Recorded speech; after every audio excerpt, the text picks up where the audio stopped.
একটা লোক চাদর পরা হ্যান্ডব্রেক, দুজনের হ্যান্ডব্রেক ছিল, আর গুলি করছে, আমি চিৎকার দিচ্ছি। কেরানীগঞ্জে গুলিবিদ্ধ হযরতপুর ইউনিয়ন বিএনপির সাধারণ সম্পাদক হাসান মোল্লা আর নেই। শনিবার বিকাল 4টার দিকে ঢাকা মেডিকেল কলেজ হাসপাতালে চিকিৎসাধীন অবস্থায় তার মৃত্যু হয়। এর আগে বৃহস্পতিবার রাত 9টার পর জগন্নাথপুর গ্রামে বিএনপি কার্যালয়ের সামনে হাসান মোল্লাকে গুলি করে পালিয়ে যায় দুর্বৃত্তরা।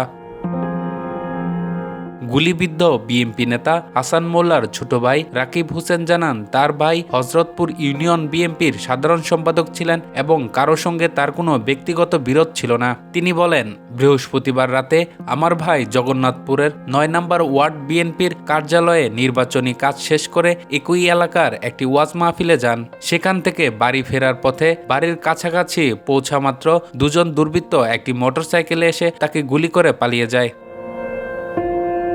এতে তার পেটের ডান পাশে গুলি লাগে। আহত হাসানকে প্রথমে স্থানীয় হাসপাতালে নেওয়া হয়, পরে তার অবস্থা অবনতি হলে ঢাকা মেডিকেল কলেজ হাসপাতালে ভর্তি করা হয়। সেখানে চিকিৎসাধীন শনিবার বিকেলে তিনি মারা যান। কেরানীগঞ্জ থানায় ওসি সাইফুল ইসলাম বলেন, রোববার ময়না তদন্ত শেষে লাশ পরিবারের কাছে হস্তান্তর করা হবে। এই ঘটনায় এখনো কোনো মামলা হয়নি।